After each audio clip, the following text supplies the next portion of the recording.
The new normal is really going to be what the individual makes of it. New normal may mean I can't work again and I have to come to terms with the fact that I can't work the way that I spent my entire adult life working.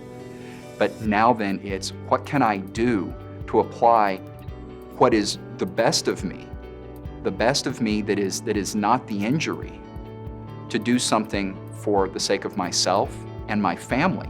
My little girl's 7, my little boy's 12.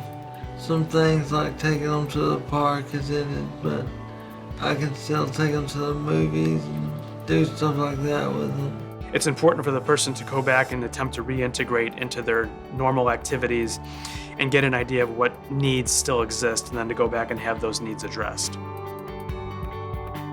One thing that's very important for parents when they are returning their son or daughter to school is to remember that it is a very collaborative process. You would want to get documentation from the healthcare providers, and you would want to be prepared to bring that with you to school. Occasionally, especially with brain injury, there can be some challenges, behavioral challenges, and the school districts do have behavioral supports for your son or daughter, and that's really important.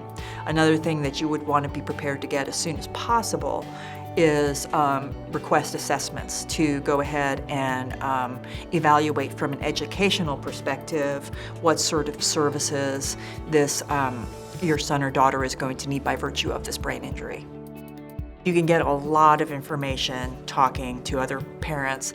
One of my favorite resources for families is an organization, a statewide organization called Texas Parent to Parent.